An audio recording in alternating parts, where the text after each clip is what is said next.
Et si Harry Potter avait décidé de se venger de toutes les personnes qui lui ont fait du mal, qu'est-ce que ça aurait donné? Après la guerre, alors que le monde sorcier célébrait sa victoire, Harry Potter se retrouvait seul avec ses pensées.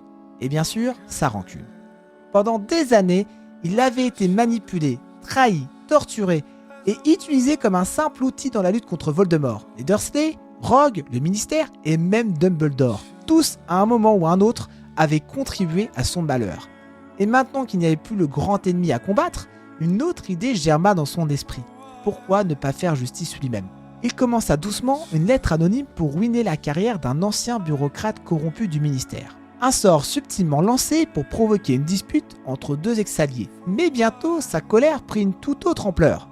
Lorsqu'on retrouva Dolores Umbridge, la MILF, complètement hystérique, enfermée dans son bureau, hurlant à propos de feux invisibles qui la dévoraient. Draco Malfoy, désormais repenti, fut également victime d'une série d'accidents étranges, sa famille tombant alors peu à peu en ruine. Même Vernon et Petunia Dursley finirent ruinés, sans comprendre comment leur petite vie bien rangée avait pu si vite s'effondrer. Ses anciens amis commencèrent à avoir des doutes. Hermione voyait bien que quelque chose clochait chez Harry. Ron, lui, toujours aussi loyal, refusait d'y croire, jusqu'à ce qu'il découvre un carnet secret listant méthodiquement chaque personne qui l'avait fait souffrir. Le Harry qu'il connaissait avait disparu. À la place, il y avait un homme froid, méthodique, prêt à réécrire sa propre justice dans le sang et la souffrance. Et bientôt, il n'allait plus s'arrêter aux ennemis du passé. Alors, laissez-moi vous poser une question. Est-ce qu'Harry perdrait son nez comme c'est arrivé à Voldemort, ou est-ce qu'il garderait son nez? J'attends vos réponses dans les commentaires.